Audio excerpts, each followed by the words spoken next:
We control space and time here from this project. We can send you anywhere as we want, at any time we want. So you were specifically told that you were not supposed to I wasn't supposed to see that because I wasn't part of the investigation team. It was just one experiment that was going on, and it was approximately a 4x4 enclosure inside this room. And on a cabinet, there was a large glass ashtray. We got the similar in the other room with no ashtray. And one of the scientists said, "Go ahead," and next thing, that ashtray wasn't sitting there.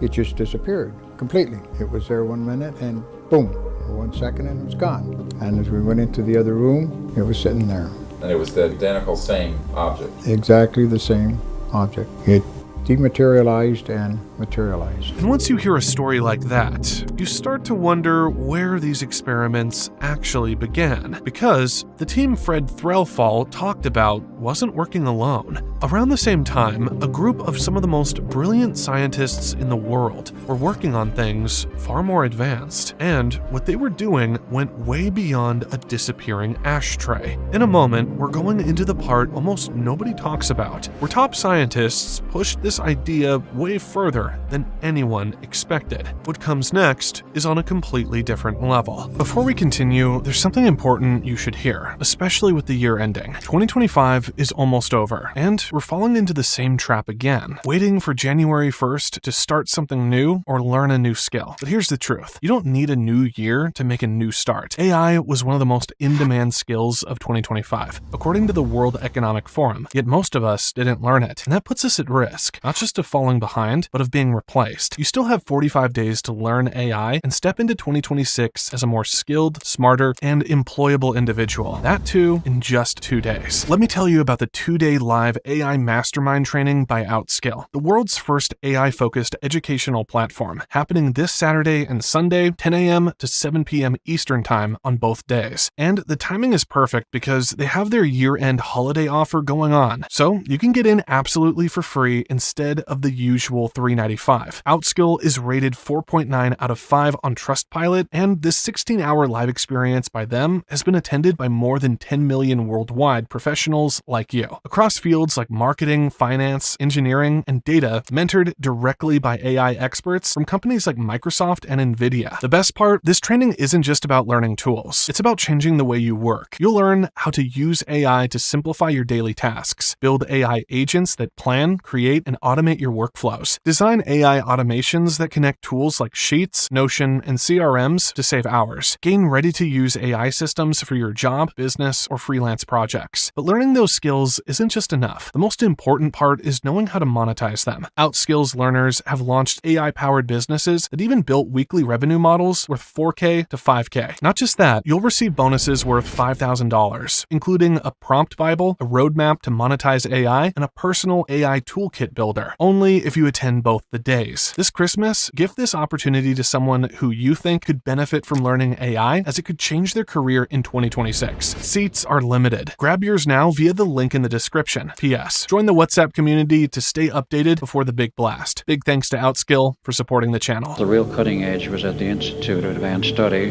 which at that time was considered the premier think tank of the world. They were way ahead of the schools and the universities, and they were dealing with time matrices, and they were dealing with five-dimensional realities, and a few other things which we had never heard of. Various people got together at the Institute, von Neumann, Tesla, Einstein, Alexander, Veblen, and others. And in 1936, they had a working piece of hardware. It worked partially to produce invisibility in one of the older buildings on the property. I'll show you the slides. You can see what it looked like. In 1940, they had a fully successful test in the Brooklyn Navy Yard with revised equipment using Tesla's design of a full analog system, and a Navy tender, approximately 250 tons, became completely invisible to the eye, and to the camera for that matter, and everyone was elated, including the Navy and Roosevelt. The Navy responded by immediately classifying this project and calling it Project Rainbow. This is Al Bielek, a man who said he had direct knowledge of how the project began and why the Navy pushed the technology forward. His story deals with a subject that is still sensitive for many because it involves research that the military did not want publicly discussed at the time. Let me break down what Bielek was explaining in that talk. The US was heading deeper into World War II. and the Navy wanted any kind of advantage it could get. They needed a way to protect ships, stay hidden, and avoid enemy detection. So they brought together several of the most advanced scientific minds alive: John von Neumann, Nikola Tesla, Albert Einstein, and Alexander von Veblen. The instruction was simple: explore electromagnetic technology and see if it could help the Navy stay ahead. The idea behind their work was to create a strong electromagnetic field around a ship.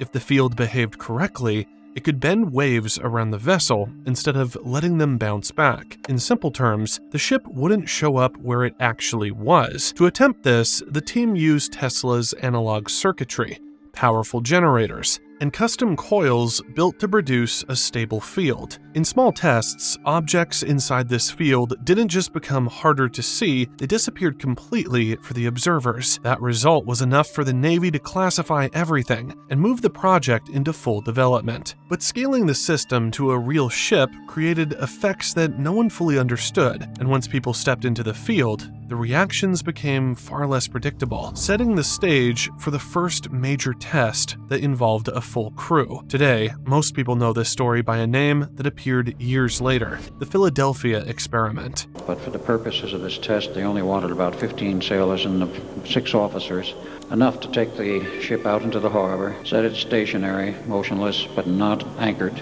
and have the properly trained crew members, Duncan and myself, to run the equipment and proceed with the test when they were ordered to do so. Now, what did they intend to do with these tests? The primary purpose was to make the ship invisible to sight and to radar. Now, in 1940, they had no problem making that tender invisible to sight, but they were not concerned with radar at that time, which is merely an extension of light energy, but at a much lower frequency. But there were no personnel on that tender. So now we have a situation where you have a ship with personnel on board and where the power is much, much higher. Once the Navy had a working setup, the next step was obvious. They had to test it on a real ship, with real conditions, and with a crew on board. And this is where the project shifted from theory to something far more serious. Because the moment they introduced people into the equation, the risks increased dramatically. No one truly knew how a living body would react inside a strong electromagnetic field of this size. Before the official test, the interior of the USS Eldridge was modified to support the equipment. Cabling, generators, and field coils were installed in places that were never designed for this kind of hardware. Only a few men were trained to operate it, and they had to be physically present at the controls. Everything depended on their timing and their ability to shut the system down if needed. There was no automation and no backup method if something went wrong. The plan for the test was simple: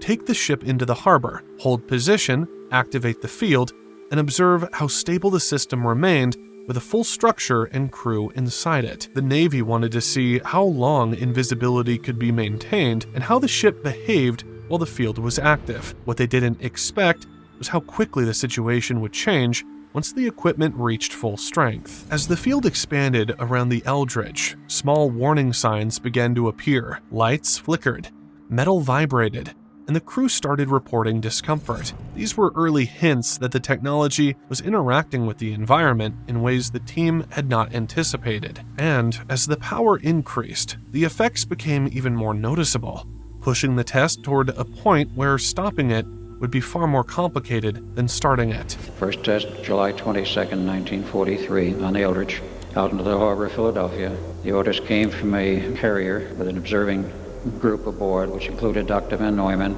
and a Navy captain by the name of Captain Harrison. The orders were by radio for us to fire up the equipment.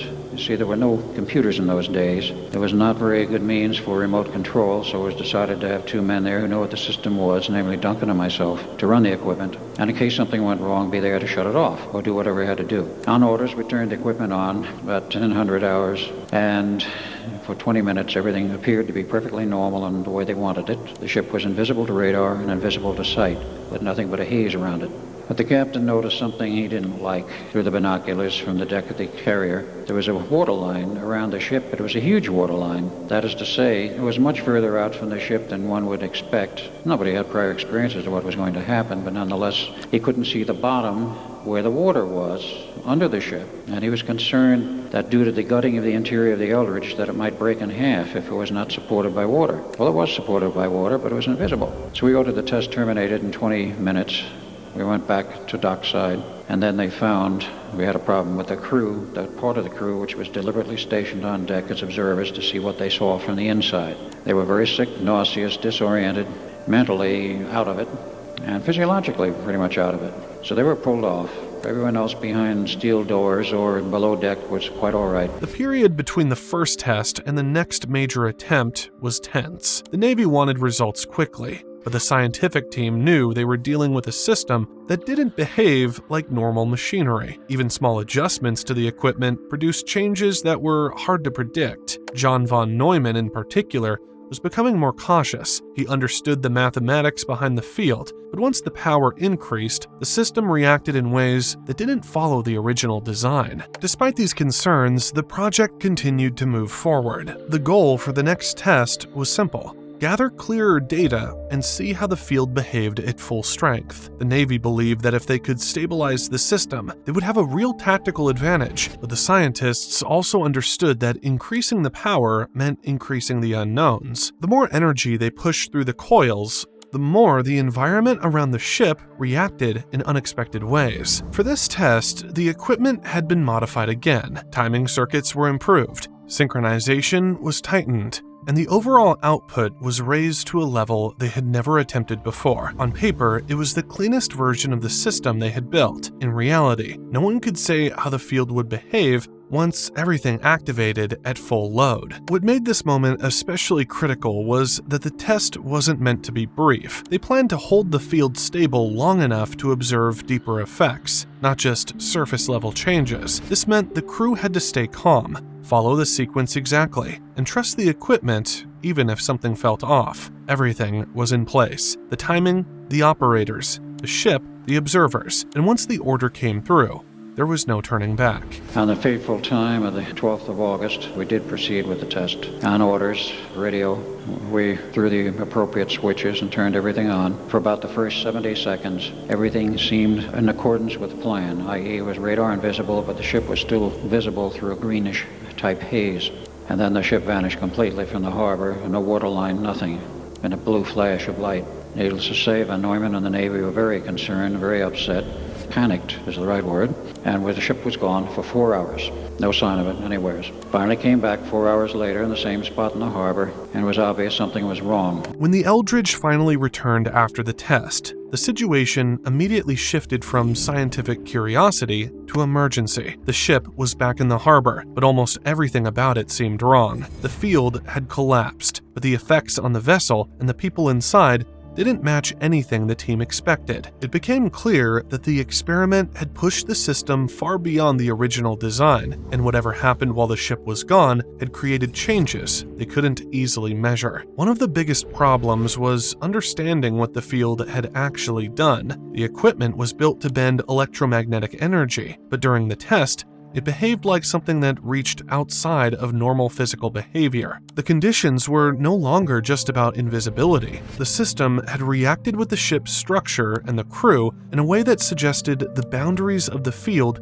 had stretched into a completely different state. For the scientists, this meant they weren't studying a simple malfunction. They were dealing with an outcome that no existing theory could fully explain. The team tried to stabilize the environment on board, but the more they inspected the ship, the more questions appeared. Instruments were out of alignment, materials showed irregular patterns, and the crew's reactions didn't match any known response to electromagnetic exposure. It was as if the test had placed them in conditions the human body was never meant to experience. The Navy's priority immediately became containment, understanding what happened, deciding how to move forward, and figuring out whether the experiment could continue in any form. And this is where the story turns again, because according to the accounts that followed, the people running the project believed they still had one last option, a way to intervene directly using the same technology that created the problem. Well, gentlemen, you're going to have to go back to the Eldridge. Oh, just how are we going to do that? Well, we'll send you back. And how are we going to do that? Very simple. We control space and time here from this project. We can send you anywhere as we want at any time we want.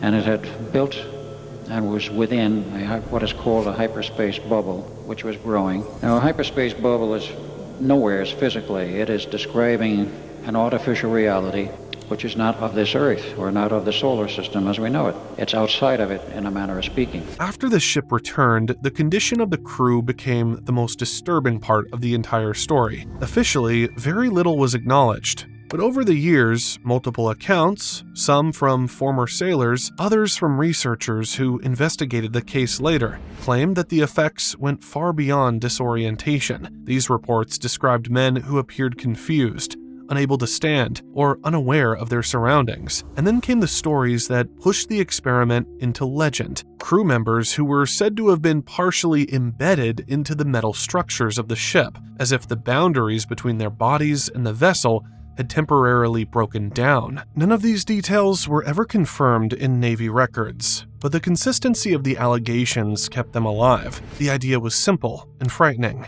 If the electromagnetic field didn't just bend light, but interfered with physical matter itself, then a human body caught in that process could be affected in ways no one could predict. For many people, these claims became the center of the entire mystery. At the same time, researchers who looked into the experiment decades later pointed out that the Navy was conducting classified work involving degaussing, radar countermeasures, and electromagnetic protection systems. These were real technologies, which made the more extreme accounts harder to dismiss entirely. The silence surrounding the project only added to the uncertainty. In the end, the Philadelphia experiment sits in an unusual place. Some believe it was a misunderstanding. Others see it as a story expanded over time. And a few insist the technology briefly crossed into an area we still don't understand. What remains is a mix of testimony, secrecy, and unexplained details, enough to keep the question open, even after all these years.